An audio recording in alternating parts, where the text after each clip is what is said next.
Since I was a child, I've been fascinated with the paranormal and the possible existence of ghosts or spirits from decades or even centuries past.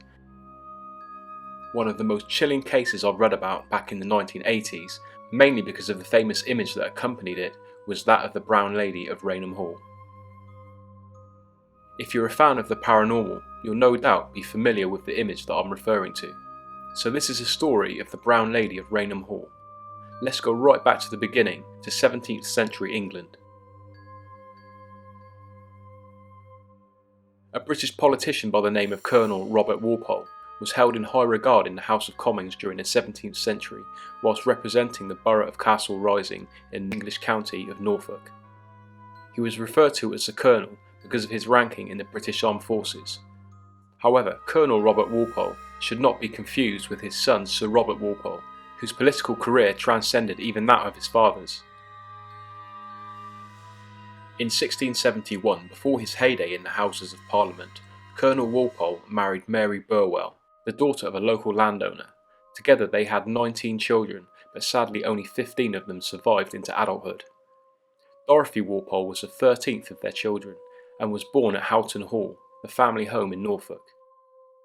She married and became Dorothy Townshend. Her husband Charles Townshend was the British Secretary of State and Director of British Foreign Policy. The date of their marriage is uncertain, but it's thought to be sometime in 1713. Now the story goes that Dorothy's husband Charles Townshend was notorious for his bad temper, and when he discovered that his wife had committed adultery, he locked her away in a confined area of their family home, Raynham Hall, which had been home to the Townshends for generations. It's said that she remained there until her death in 1726.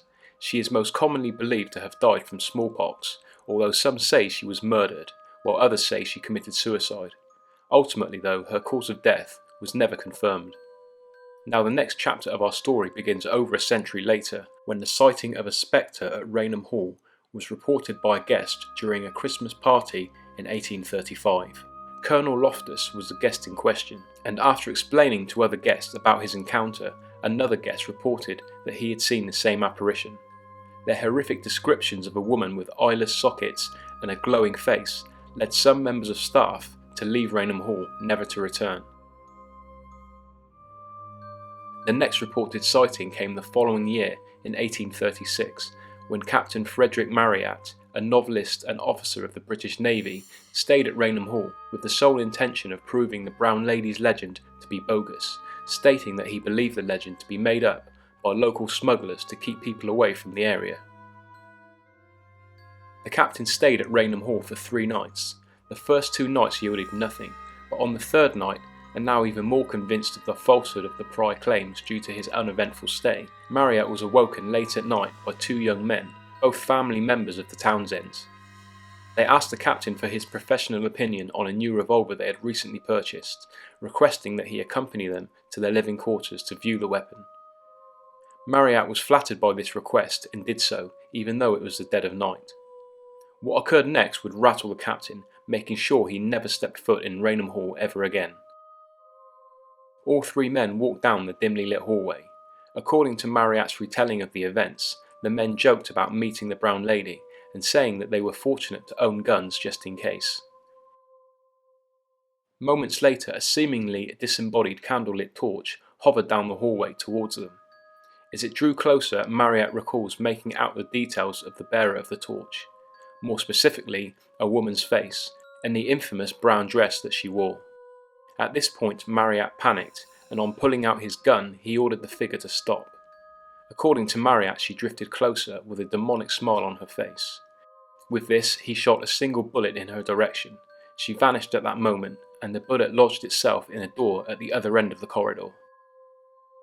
Now 3 men were witness to this occurrence, and all upheld the exact same story. There have been other sightings allegedly reported over the years, one of them on the same famous staircase in 1926 by members of the Townshend family. They later identified the apparition from a portrait of the late Dorothy Walpole.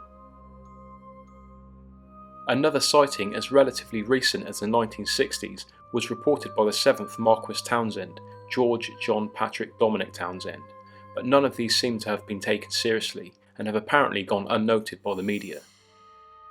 Now the most famous sighting, and one which has been subject to heated debate over recent decades, is that of Captain C. Provand and Indre Shira, two London-based photographers for Country Life magazine.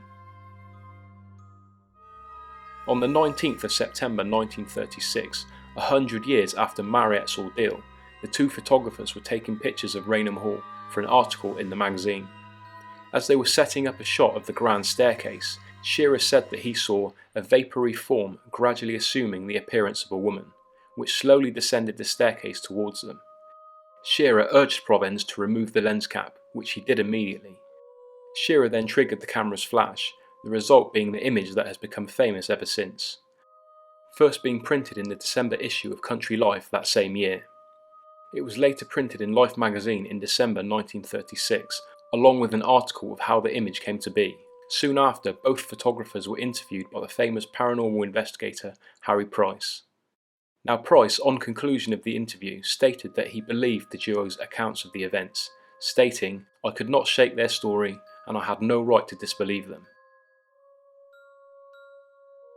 Naturally, as with all cases of this kind, the events that took place were brought into question by its fair share of skeptics. Some claim the apparition to be an intentional smudge of grease on the lens. Some say it was a clever double exposure of the statue of the Virgin Mary due to its undeniable likeness, whilst others think that the apparition was nothing more than a manipulated image of Shira descending the steps.